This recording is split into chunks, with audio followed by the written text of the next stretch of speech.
Olá, está começando mais um quadro Dicas de Presentes e nós estamos aqui na Ramos Atelier de Joias com muitas novidades para você que com certeza está procurando aquele presente especial para a pessoa amada. E a grande oferta para esse mês na Ramos Atelier de Joias são as alianças. Nós temos aqui 2 modelos que estão com preço especial, uma super oferta, mas é para você que está assistindo a TVM. A primeira, R$ 595 o par, uma aliança em ouro 18 quilates, maravilhosa, uma peça exclusiva. Você encontra esse modelo e muitos outros na Ramos. E nós temos também mais uma oferta, um outro modelo de aliança, também em ouro 18 quilates, R$ 895 o par. Você que vai se casar esse ano, você que já está pensando no seu noivado, então já sabe, aqui na Ramos você vai encontrar toda a linha de alianças de diversas marcas, com preço especial para você que é telespectador da TVM Canal 14. Viram só? Quantas novidades? Então aproveita, vem comprar o presente certo para aquela pessoa amada na Ramos Atelier de Joias.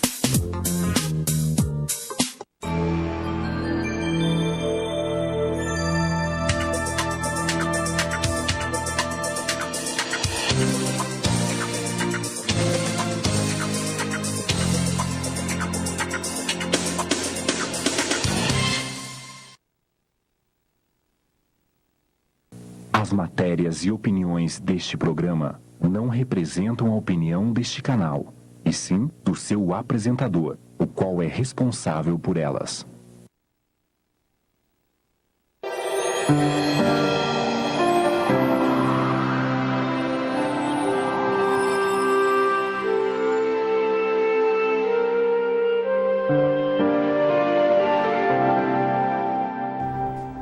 Olá, nós estamos no ar com mais um programa Presença Espírita, o programa que leva até você a visão espírita a respeito da vida e de seus valores. Estamos ao vivo aqui pela Rede TVM nesta quinta-feira, às 22 horas, e queremos agradecer desde já pela sua audiência nessa nossa 9ª temporada.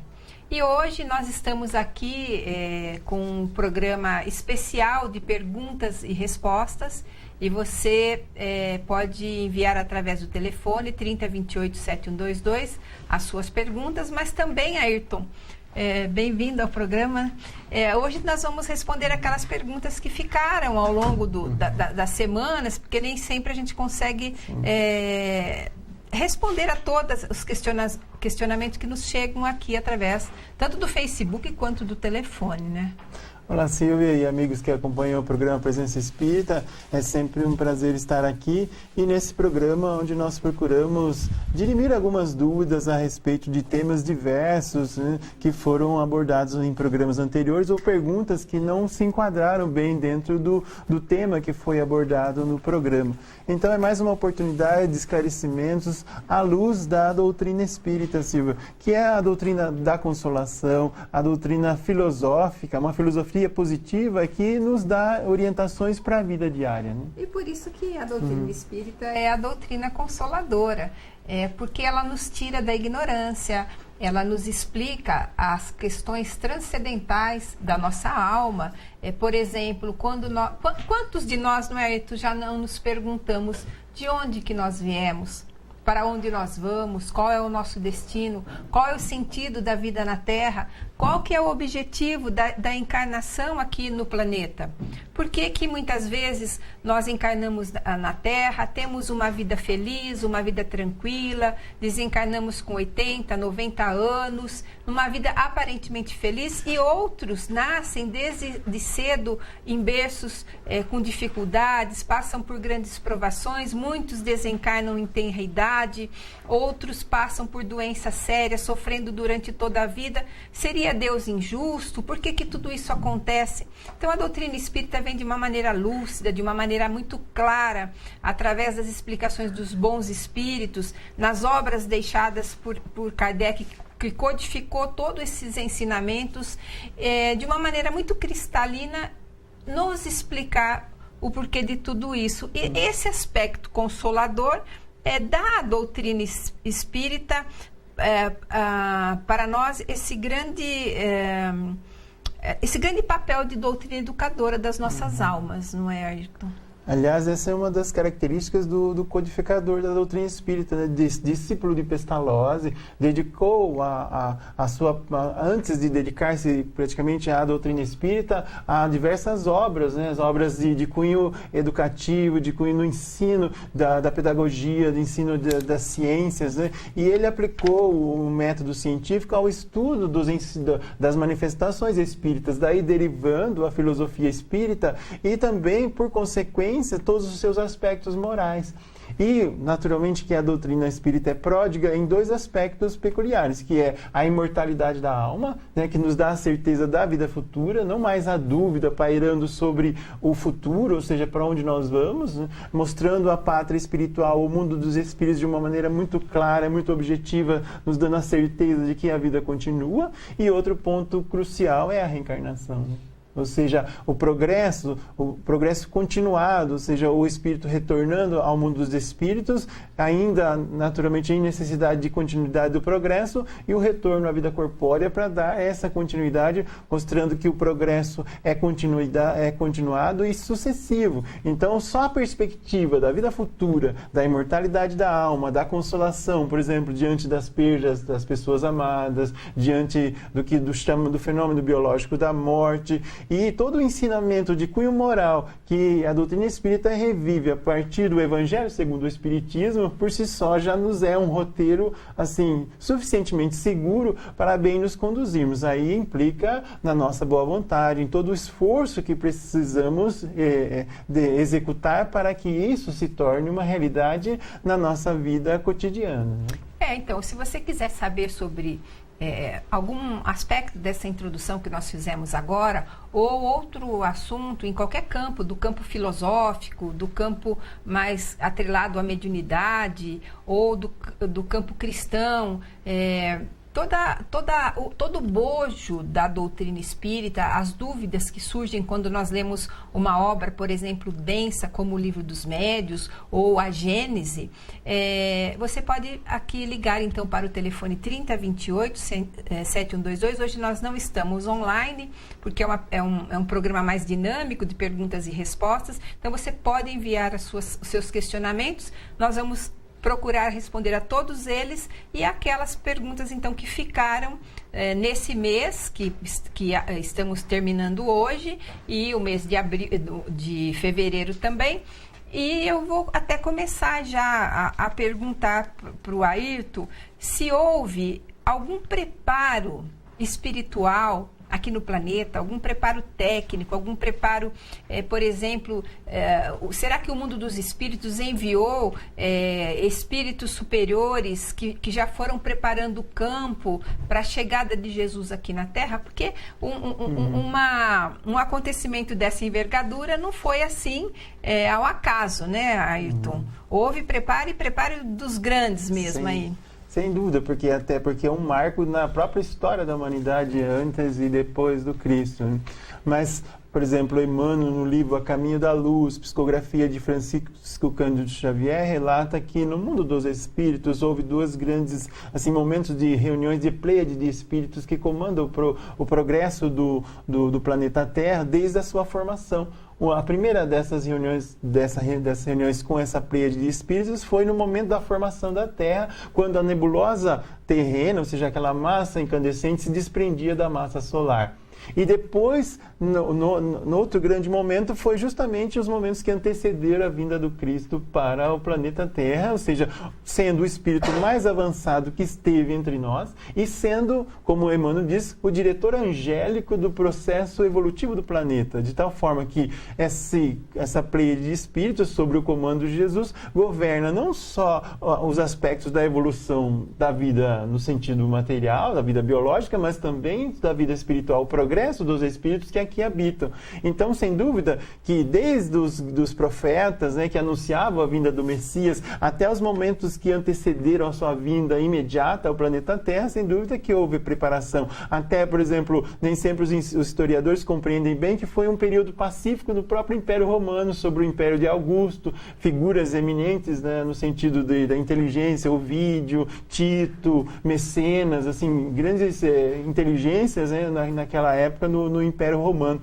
E também aqueles, como você mencionava, alguns espíritos que vieram mais próximos, tanto antes como junto com ele. No caso, destaque-se a figura do precursor, né, do próprio Cristo, aquele que imediatamente veio preparando-lhe o terreno e anunciando a sua vinda, que foi João Batista, né, e os seus pais, né, Isabel e Zacarias, que eram espíritos devotados, assim, espíritos de uma fidelidade, assim, ao próprio Criador. E outros espíritos, como os pais, né, que não poderíamos deixar de destacar José e a sua mãe, naturalmente, que eram espíritos também para ter aquele acolhimento fraternal de espíritos também de uma elevada estatura moral, para que pudessem bem recebê-lo, né, para que ele pudesse bem cumprir o seu papel terreno. E outros que depois vieram, ou seja, os seus próprios discípulos, né, espíritos de certa forma, ainda que não com a mesma envergadura espiritual, mas que puderam compreender a sua mensagem e seguir, muitos com fidelidade aos seus ensinos, tanto nos momentos que conviveram com ele, mas também depois.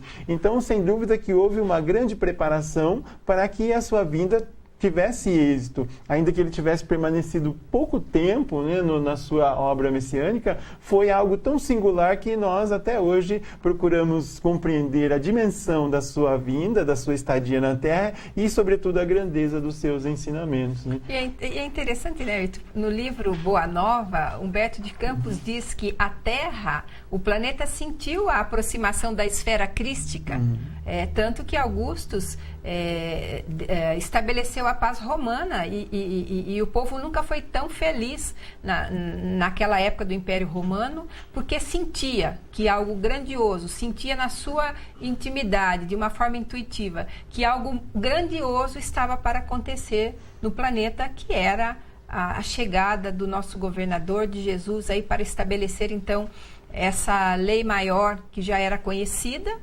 do amar a Deus sobre todas as coisas e ao próximo como a si mesmo, mas ele trouxe essa mudança de nuance do amor incondicional, do perdão incondicional.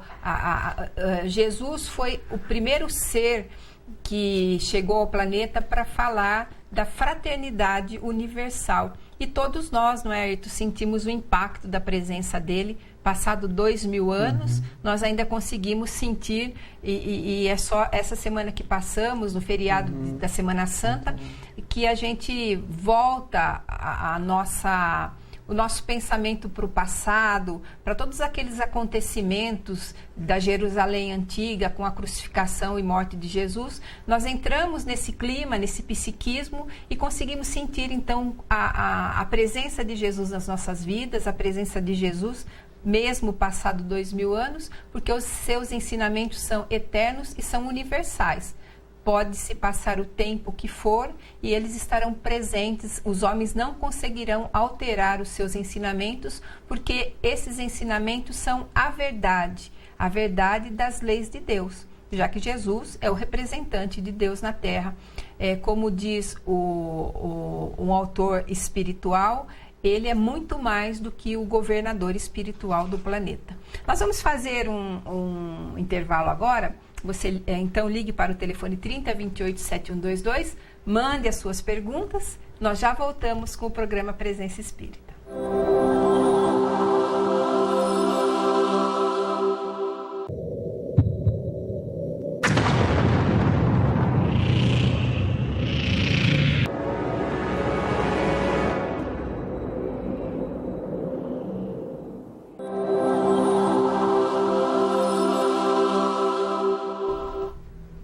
E nós voltamos com o segundo bloco do programa Presença Espírita. Hoje um programa especial, programa de perguntas e respostas. Você pode então enviar a sua pergunta para o telefone 3028-7122. Hoje nós não estamos online, então você mande a sua pergunta por telefone e até o final do último bloco nós vamos responder o seu questionamento e também aqueles outros que ficaram ao longo desse mês de março e que não fomos capazes de responder pelo tempo curto que nós temos. O mês de abril, que ora se inicia a partir de amanhã, é um mês bastante especial para todo o movimento espírita. É um mês conhecido como o mês de Chico Xavier, porque no dia 2 de abril de 1910 é a data de seu nascimento. Então, se inicia a partir desse dia 1º alguns movimentos nas casas espíritas, com palestras, comemorações, festividades, relembrando o grande médium de Pedro Leopoldo e depois de Uberaba, que psicografou na sua vida mais de 460 livros. E muitos livros ainda estão sendo lançados, porque as suas psicografias permaneceram com amigos, que hoje lançam, então, psicografias novas, recados do mundo dos espíritos, através da pena mediúnica de Chico Xavier, e novos livros são lançados no mercado, tanto que essa quantidade de 460 já aumentou, dado a essas psicografias guardadas pelos amigos. Então, nós comemoramos nesse 2 de abril, é uma data especial, porque Chico é considerado o maior médium de todos os tempos, por toda a sua história de vida, por todo o seu exemplo, por toda a sua vida dedicada ao espiritismo, tendo começado muito cedo. E Chico nunca se utilizou dos direitos autorais dos seus mais de 400 livros, nem para suas obras assistenciais. Ele sempre dizia que tudo era obra dos espíritos e não dele. Por isso que ele doava, ele abria a mão desses direitos autorais. Ele poderia ser um homem milionário por tantos livros vendidos, se nós pensarmos só no livro Nosso Lar. Então, hoje nós trouxemos um livro que nunca sorteamos aqui no programa, que é o livro que consta um programa realizado pela Rede Tupi de televisão, o Canal 4 de São Paulo, em 1971. Vários jornalistas de renome na época se reuniram para fazer um programa ao vivo e sabatinaram o Chico com muitas e muitas perguntas, uma atrás da outra. Por isso que chama pinga-fogo, porque ele tinha que ter uma rapidez de raciocínio e responder ali ao vivo. E sendo que esse programa foi o maior ibope da TV Tupi na época, a TV teve que colocar aparelhos de televisão na rua, porque as ruas ao redor da TV ficaram superlotadas de pessoas, todas querendo ver o Chico falando ao vivo. E desse programa surgiu, então, através de Saulo Gomes, que foi um repórter investigativo, que é considerado um dos maiores repórteres investigativos do Brasil, que conviveu com o Chico, e foi ele que convidou o Chico para participar desse programa. Então, aqui neste livro consta todas as perguntas feitas por todos os jornalistas e autoridades da época e todas as respostas dadas por Chico, com, lógico, o apoio do sempre inesquecível Espírito Emmanuel, que estava com ele no dia do programa. Se você quiser este livro, é só ligar aqui então para o telefone 30 28 7122. E ao final do último bloco, nós vamos sortear este livro e você vai ter uma agradável surpresa de ler tanto as perguntas, muitas delas inusitadas, mas muitas delas perguntas que nós gostaríamos de fazer para o Chico, com as respectivas respostas. Então, é só ligar para nós e aguardar até o último bloco, que nós sortearemos bem no finzinho do programa. E como hoje é o programa de perguntas e respostas, eu já gostaria também de deixar o Ayrton responder a uma questão muito interessante, porque o Espiritismo nos explica que todos nós somos médiuns. Ora, se todos nós somos médiuns, isso significa que todos nós estamos aptos a dar passividade aos espíritos? É esse o ensinamento, Ayrton, de que todos nós somos médiuns? Todos nós podemos sentar numa mesa, numa reunião mediúnica e receber o espírito e manifestar o seu desejo de falar ou de dar o seu depoimento? É assim que funciona? Pois bem, Silvia, quando lemos em O Livro dos Médiuns de Allan Kardec que todos somos médiuns num grau qualquer, isso não significa que todos tenhamos a faculdade mediúnica desenvolvida. Todos temos, como espíritos imortais, a faculdade psíquica de percebermos a influência, ou de sentirmos a influência dos espíritos, de tal sorte que mesmo que não tenhamos consciência plena disso, todos estamos sobre essa influência, dada que a linguagem comum dos espíritos é a linguagem do pensamento, e todos nós podemos ter um grau diferente de sensibilidade para com a presença dos espíritos, quer sejam de espíritos familiares que já nos antecederam através do fenômeno da morte. Então é comum ter relatos, experiências de diversas pessoas que não mesmo sejam vinculadas a qualquer crença religiosa que fale da mediunidade, até porque a mediunidade não é exclusiva nem do espiritismo ou de outras agremiações, porque a mediunidade é uma faculdade inerente ao organismo. Então, desde que nós existimos, existe a faculdade mediúnica, e a Bíblia, por exemplo, é repleta de diversos relatos de fenômenos dessa natureza. Mas, quando a gente fala de faculdade mediúnica, por exemplo, aqueles que veem os espíritos, aqueles que falam sobre a influência dos espíritos, aqueles que psicografam ou escrevem mensagens ditadas pelos espíritos, enfim, aqueles que fazem curas até com o auxílio dos espíritos, é porque tem essa faculdade já mais desenvolvida, enquanto outros não a têm com esse mesmo grau de desenvolvimento, de tal forma que não verão, não poderão escrever ou falar sobre a influência desses espíritos. Então, mas todos nós temos, e de certa forma alguns a desenvolvem, e às vezes de uma forma espontânea, mesmo que não queiram, mesmo que não acreditem, acabe por ter essa faculdade desenvolvida. Então, é raríssimo ter uma família que não tem alguém com essa percepção mais aguçada a ponto de chegar nessas situações de ver, de perceber, de sentir. E é comum, várias pessoas relatam experiências, né, no âmbito doméstico, ou situações assim que perceberam, ou sonhos, né? E isso é um retrato dessa faculdade, ainda que não plenamente desenvolvida, mas há aqueles que acabam desenvolvendo e aí sim sendo instrumentos e que é uma tarefa muito digna e muito valorosa, sobretudo no aspecto da consolação, dessa evidência da imortalidade da alma e dessa proximidade. Lendo, por exemplo, alguns espíritos como Emmanuel, ele diz que nós ainda não podemos, no presente momento, aquilatar o valor que essa faculdade tem. Ou seja, são poucos que a utilizam com muita propriedade, de tal forma que ela poderia ser assim, um instrumento de consolação muito mais útil no nosso cotidiano, né? Então, ainda nós não compreendemos, pelo menos no âmbito geral, a dimensão que essa faculdade tem, que é inerente a todos nós, ainda que não no grau de desenvolvimento que alguns a possuem. Outra pergunta, Silvia, eu já gostaria de repassar para você, é sobre a doutrina espírita, fala do autoconhecimento. Lembra, inclusive, Agostinho, que no Livro dos Espíritos fala do autoconhecimento. E esse autoconhecimento é útil no processo que também se fala de reforma íntima? Então, Ayrton, na verdade, os dois termos eles são usados como sinônimo dentro do espiritismo, né? Reforma íntima, autoconhecimento. Porque a reforma íntima, ela é um processo de diagnóstico. Nós fazemos uma viagem interior, que é o autoconhecimento, para detectar as nossas falhas, as nossas dificuldades, mas também os nossos valores, porque na reforma íntima nós não podemos nos crucificar. Lógico que quando a gente faz uma viagem interior, nós trazemos para fora também o que nós temos de bom.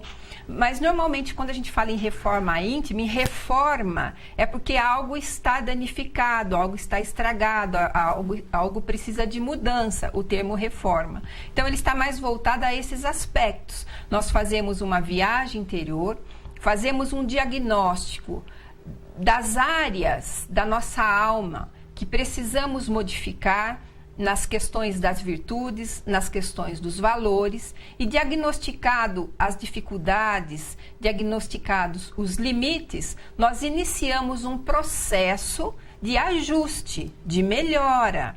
Então, Santo Agostinho, como disse o Ayrton, nos dá uma dica de como ele fazia. Ele dizia que todas as noites, é um processo bastante interessante, porque muitas vezes, Ayrton, a gente faz isso no Réveillon, né?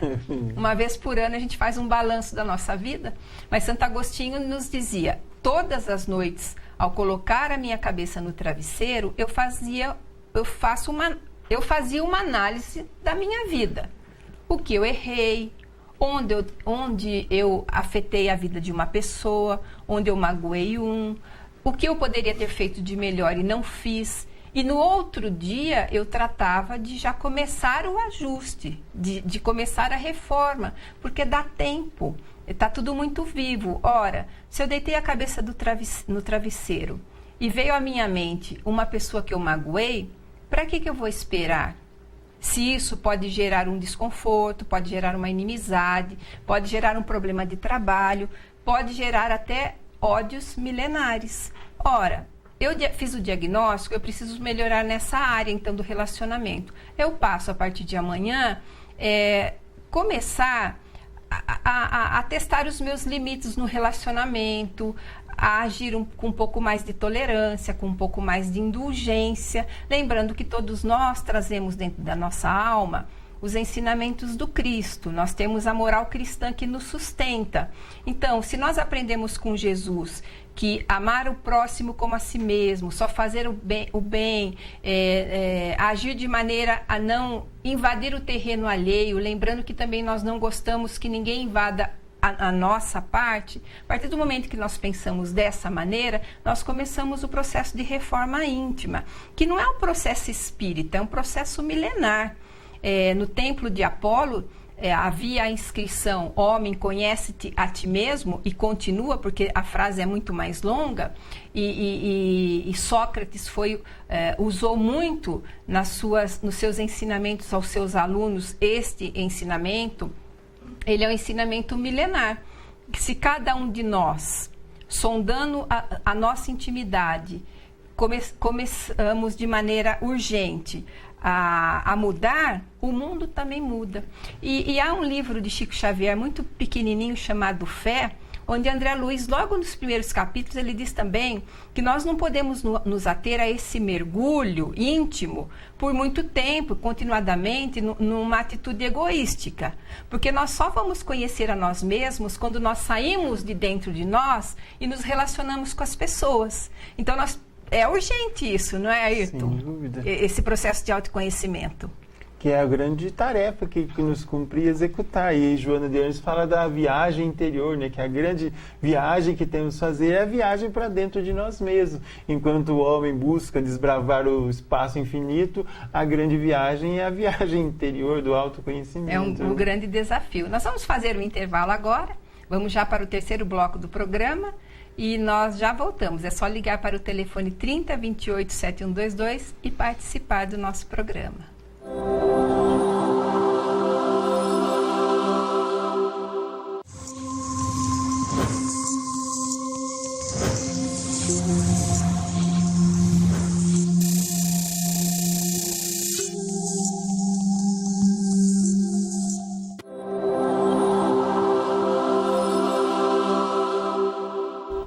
Nós voltamos com o terceiro bloco do programa Presença Espírita e hoje o nosso programa especial de perguntas e respostas. Um dos ensinamentos que Jesus deixou para nós, aliás, é um convite. Ele disse: sede perfeitos. E eu gostaria de saber até que ponto que nós, nas nossas múltiplas vidas na Terra ou em outros planetas, nas nossas múltiplas reencarnações, até quanto, Ayrton, que chega esse nível de perfeição? Porque Jesus disse: sede perfeitos como o vosso Pai é perfeito. Nós chegaremos à perfeição absoluta? Bem, Allan Kardec dedicou algumas questões sobre a perfeição moral em O Livro dos Espíritos e um capítulo do Evangelho segundo os Espiritismos que tem esse título, Sede Perfeitos, né? E os Espíritos nos esclarecem que a questão da perfeição é a perfeição relativa, não a perfeição absoluta com relação à perfeição do Criador. Então, quando Allan Kardec faz a classificação dos Espíritos em 3 diferentes ordens, a terceira sendo os Espíritos imperfeitos, os da segunda ordem numa posição intermediária, e os Espíritos da primeira ordem, que são os Espíritos puros ou os Espíritos perfeitos, mesmo esses Espíritos perfeitos, eles não atingem naturalmente a perfeição do Criador. Mas esse convite que Jesus faz à perfeição é justamente um convite a viver os seus ensinamentos, ou seja, que nós venhamos a buscar o aprimoramento no sentido moral, que é sobretudo a nossa grande carência, né? Já que, por exemplo, quando estudamos sobre o planeta que vivemos, o planeta de provas e expiações, a inteligência, de certa forma, é desenvolvida na maioria dos habitantes. Entretanto, o senso moral é o que normalmente é mais carente. Então, nós temos a necessidade de buscarmos a perfeição, o desenvolvimento do senso moral, aguçarmos isso e buscarmos o que você mencionou, que é a reforma íntima ou a reforma moral, de tal forma que é preciso educar os sentimentos, educarmos para a aquisição dos valores ético-morais que a pedagogia do Evangelho nos apresenta. Ainda que não venhamos a atingir a perfeição absoluta, que é a perfeição do Criador, mas certamente que gradualmente nós melhoramos, nós adquirimos, sobretudo, valores em inteligência, o intelecto e o sentimento. Ou seja, e lembrando Emmanuel no livro O Consolador, ele diz que as duas asas que conduzem o espírito a Deus, elas é a inteligência, ou seja, o intelecto, a sabedoria e a bondade. Então, o espírito evolui nesses dois sentidos, tanto intelectualmente quanto moralmente. E assim, os espíritos que atingiram o grau máximo de perfeição a que se pode alcançar são espíritos que equilibram, né, e atingiram o grau máximo possível da sabedoria e da inteligência. De tal forma que isso também tem harmonia com os princípios da doutrina espírita, ou seja, os tríplices aspectos, ciência, filosofia e religião. Ou seja, a ciência e a filosofia nos permitem o desenvolvimento do intelecto, e o aspecto moral ou religioso é o ângulo, né, do triângulo que Emmanuel nos coloca como o vértice superior que nos aproxima do Criador, ou seja, o aspecto moral ou religioso, que é o que nos faculta o desenvolvimento dos sentimentos enobrecidos. Então, quando nós desenvolvemos inteligência e a moral, a perfeição moral, que Jesus nos convida a ser perfeitos como o vosso Pai Celestial é perfeito, é o convite ao aprimoramento que é incessante. E que nós, ainda no degrau que nos encontramos com espíritos, ainda estamos muito distantes desse grau máximo. Ou seja, nós somos espíritos ainda de uma terceira ordem, dado o estágio evolutivo que a planeta Terra se encontra. Então, mas isso não significa que nós não possamos, dentro desse processo que você mencionou de reforma íntima, alcançarmos ainda desde hoje. Aliás, lembrando Agostinho que você mencionou, ele diz assim: foi assim que durante a minha encarnação eu consegui vencer as minhas imperfeições. E ele se tornou conhecido como um homem extremamente virtuoso, pelo esforço, né, e a decisão de se tornar uma pessoa de bem, né? Mas outra pergunta que nos chegou, Silvia, é a respeito da doutrina, e muitas vezes buscam compreender a doutrina com relação a tratamento espiritual e, naturalmente, cura. A gente pode dizer que a doutrina espírita promove a cura? Em que sentido? É físico, espiritual? Logicamente que a doutrina espírita pode promover cura. Se nós tivermos alguém merecedor dessa cura e um agente que tem a força magnética e espiritual para fazer isso, nós poderemos ter a cura do corpo físico. E não só na doutrina espírita. Nós temos padres que curam, nós temos pastores que curam, nós temos as benzedeiras que curam, aquelas senhoras do interior que fazem a imposição de mãos e curam as crianças. Então, sempre que nós tivermos alguém merecedor, como na época de Jesus, alguns Jesus curou e outros ele não curou. Então, é preciso que haja o merecimento e é preciso que tenha o agente da cura. Assim como num consultório médico tem o doente e o médico capaz, o especialista naquela doença, capaz de, com a sua terapêutica, curar aquele paciente.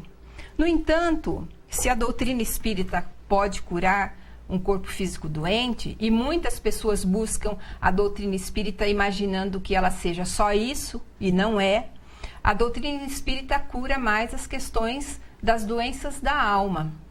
Através do seu aspecto consolador, que explica os porquês e que tem como base de todo o seu corpo doutrinário a moral cristã, a partir do momento em que nós assimilamos todos esses conhecimentos e todos esses ensinamentos para a nossa vida, na nossa vida diária, na nossa vida rotineira, nós mudamos a nossa intimidade. Nós mudamos o nosso campo vibratório, nós mudamos a nossa parte psicológica, espiritual.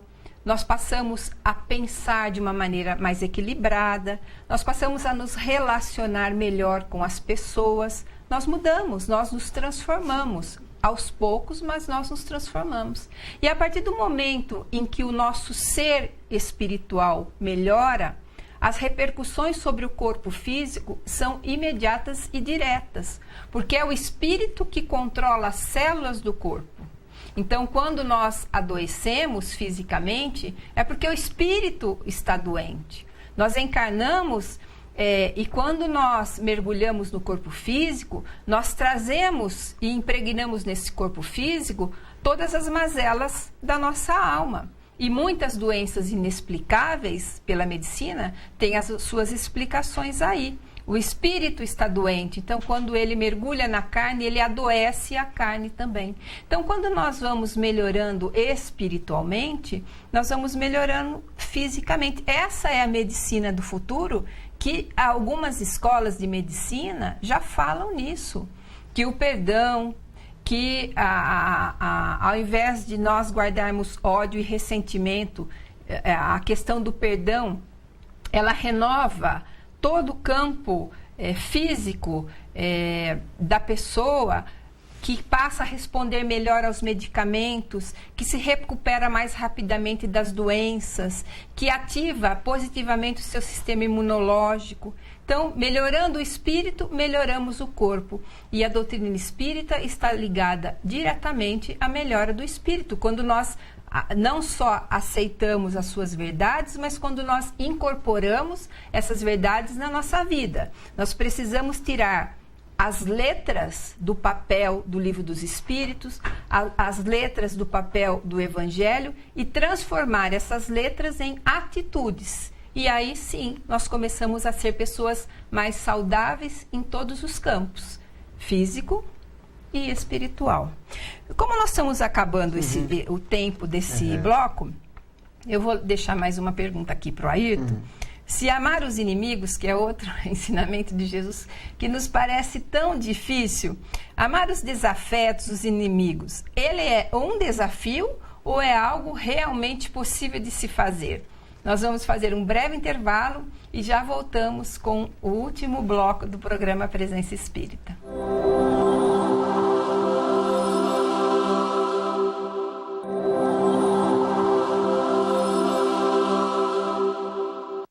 Nós voltamos com o último bloco do programa Presença Espírita. E eu deixei essa pergunta no ar para a gente pensar um pouquinho se é possível amar os inimigos. E quando a gente pensa num desafeto, alguém que, né, Arthur, nos fez alguma coisa assim não muito importante, até que parece ser fácil. Agora, amar realmente alguém que nos fez mal, por exemplo, tirou a vida de um ente querido, alguma coisa muito pontual, assim, é possível amar?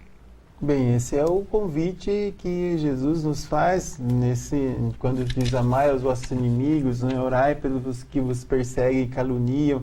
Então, Jesus, ao usar essa expressão, e Allan Kardec estudando sobre essa assertiva, sobre os ensinos morais, que é no capítulo 12 do Evangelho segundo o Espiritismo, que tem como título Amai aos vossos inimigos, primeiro faz essa reflexão, dizendo que quando Jesus fala amai aos inimigos, não significa que devemos colocá-los no mesmo patamar, na mesma condição daqueles que são as pessoas que nos amam, aqueles que nós dizemos que são os nossos amigos. Aliás, eles expressam assim: o coração pulsa de uma maneira muito diferente quando se aproxima uma pessoa querida de uma pessoa com a qual tenhamos algum desafeto. Então, esclarecendo que amar os inimigos é não desejar o mal a quem nos tenha porventura feito mal, é não ter o desejo de vingança, é estar pronto para a reconciliação e, se um dia for possível, estender a mão e fazer o bem àquele que um dia se fez o mal. E lógico que é algo difícil, porque muitas vezes impulsionados pela própria situação, pela incompreensão, pelos impulsos da agressividade, os impulsos da revolta,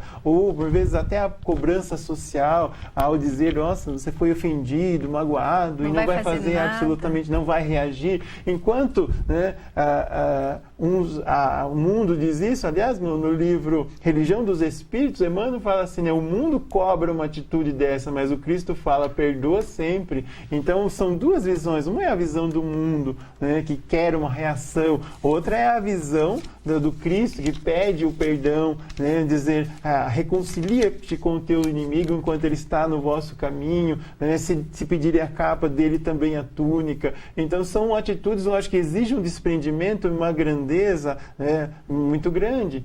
Mas, assim, esses exercícios pequenos do cotidiano, com as pequenas faltas que, porventura, contra nós tenham sido cometidas, é que um dia nos facultará o exercício do amor aos inimigos perante a essas ações mais graves. Se não somos capazes de desculpar um esbarrão, alguém que nos derruba um copo de água, que nos pisa no pé no transporte coletivo, quanto mais, né, uma falta grave de um roubo ou de tirar a vida de um ente querido. Então, somente quando estivermos numa condição de maior elevação espiritual, seremos capazes de colocar em plenitude amor aos inimigos, no sentido de perdão e compreensão do estado moral em que encontra-se aquele que porventura nos tem ofendido. Isso me fez lembrar uma assertiva de André Luiz no livro Agenda Cristã, quando ele diz assim, é natural que se façam invejosos, mas não inimigos. Ou seja, inimigos nós conquistamos, não é assim, apareceu do nada. De um modo geral, nós damos a nossa contribuição. Né? Invejosos nós não controlamos, mas a inimizade nós, digamos, damos umas espetadas também nos outros e estimulamos, por vezes, as reações. Então, nunca é unilateral, né? É verdade. Mas tem outra pergunta que nos chega, você vê se nós estamos à mercê dos espíritos e no caso dos maus espíritos, dado que sempre falamos que os espíritos nos influenciam, falamos da obsessão, e aí se nós estamos à mercê dessas influências. Né? Ayrton, se nós deixarmos, se nós abrirmos as nossas lacunas mentais, espirituais, lógico que nós podemos ficar à mercê dos espíritos de baixo padrão, dos maus espíritos, porque a ligação, nós estamos mergulhados num mundo que é o mundo espiritual. Nós só estamos materializados agora, mergulhados num corpo físico e somos limitados pelos sentidos. Mas o mundo dos espíritos nos rodeia. Nós estamos entrelaçados diretamente com os espíritos, se bem que não percebemos isso. Algumas pessoas dotadas de faculdades mais à flor da pele, mais contundentes, percebem, mas nós não. Mas eles estão aí, estamos mergulhados, entrelaçados, divididos apenas por barreiras vibratórias. Então, eles podem nos influenciar e nos influenciam. E tem que ser assim, porque nós só conseguimos ficar mergulhados no corpo físico, na encarnação, porque nós somos assessorados pelos espíritos, por espíritos superiores, pelo nosso anjo da guarda. Então, essa ligação é contínua, diuturna. Dependendo daquilo que nós fazemos, daquilo que nós pensamos, daquilo que somos, os nossos desejos, os nossos anseios, nós formamos em torno de nós um campo vibracional, que o Espiritismo chama de hálito mental. E nesse campo vibracional, ele é atrativo e repulsivo. Dependendo daquilo que a gente pensa e gera de pensamento, nós atraímos espíritos do mesmo teor de vibração. E tem espíritos que no mundo espiritual, André Luiz até chama dos vagabundos do mundo dos espíritos. Ele usa até um termo quase que pejorativo, mas espíritos que não têm responsabilidade com nada e gostam de nos perturbar. Então, se nós abrimos essas brechas, eles ficam nos manipulando. Muitas vezes até eles nos dirigem em coisas em palavras que a gente não gostaria de dizer, em atos que nós nem gostaríamos de fazer, mas nós estamos também invigilantes e eles chegam e realmente podem tomar conta, sim, da nossa vida em alguns aspectos. Por isso, a necessidade de a gente estar sempre vigilante daquilo que nós desejamos, né, Ayrton? Uhum. Porque nós atraímos as nossas companhias espirituais. E nem sempre essas companhias espirituais são boas companhias, né? Sem dúvida, e isso é muito dinâmico, né? Porque nós flutuamos muito rapidamente em termos de pensamentos. Ora, estamos pensando em alguma coisa boa e de repente com algo que assistimos, uma leitura, uma página, uma postagem de alguém. Alguém que fala alguma coisa, né? Essa flutuação constante também nos coloca à mercê de diferentes influências. E nós permutamos, que de um modo geral nós não nos apercebemos ou nos damos conta de que estamos imersos num oceano mental, quer sejam os pensamentos que nos foram dirigidos ou mesmo aqueles com os quais entramos em sintonia. Então, nós praticamente ignoramos esse universo de pensamentos que nos ocorrem, né, que fortalecem tendências, fortalecem valores, mas que também podem, né, reforçar determinadas posturas, determinados equívocos, né, viciações, em função daquele primeiro pensamento que foi emitido. Um pensamento, ele atrai um outro conjunto de pensamentos análogos, e é a lei da similaridade, é a lei da sintonia. Então, de tal forma que um pensamento atrai outros e reforça, de tal forma, se é bom, reforça a bondade, os valores, a ética. Agora, se também são pensamentos de raiva, vingança, sensualidade, atrai pensamentos que reforçam isso. E é por isso que a atenção e a orientação, orar e vigiar, para não cair em tentação. Nós temos uma pergunta bastante interessante aqui. Nós podemos evoluir, Ayrton, sem passar por provas e expiações? Resumindo, nós podemos evoluir sem sofrer? Bem, isso não é inerente ao nosso mundo. Aliás, a gente também reportando o Evangelho segundo o Espiritismo, e no capítulo 2, né, meu reino não é deste mundo, ou seja, a felicidade ainda não é inerente à condição evolutiva que nós nos encontramos. E no mundo de provas e expiações, nós não vamos nos furtar, independente da condição social, independente do país que viremos a viver. A gente, olha, a situação do país está ruim, vou para o exterior, vou para um outro país. Mas não é porque mudarmos, pode ser que a condição socioeconômica seja diferente em outro contexto, mas as provações, elas são inerentes a onde quer que estejamos. Então, ninguém, lógico, anseia ou deseja passar por provações ou por expiações que têm uma vinculação com faltas do passado, no caso, as expiações, enquanto as provações, elas preparam também o futuro. Nem todas as provações são relacionadas ao passado, mas elas preparam o progresso espiritual. Então, como progredir sem provas? Não há como progresso na condição que nos encontramos sem provações. O que nós podemos atenuar são as expiações, né? As expiações são contrações perante a lei divina, ao passo que as provações são necessárias como próprio estímulo ao progresso. O que nós devemos, sobretudo, evitar é não contrair processos em que nós tenhamos obrigatoriamente que passar por condições em função de transgressões, né? Agressões às leis naturais. Na verdade, nenhum aluno se forma se não passar pelas provas que você aplica, por exemplo, né? Uhum. E às vezes por aulas difíceis, por professores chatos, ele só vai ganhar lá o diploma lá na frente, passando por todas as séries e passando por todas as provas e por todos os ensinamentos. Ayrton, nosso tempo já se esgotou. Nós ficamos com muitas perguntas ainda aqui, as que chegaram por telefone, mas no dia 28 de abril é mais um programa de perguntas e respostas, e a gente ainda já tem mais uma coleção aqui de perguntas para responder no próximo programa no final de abril. Então, Ayrton, você mostra o livro.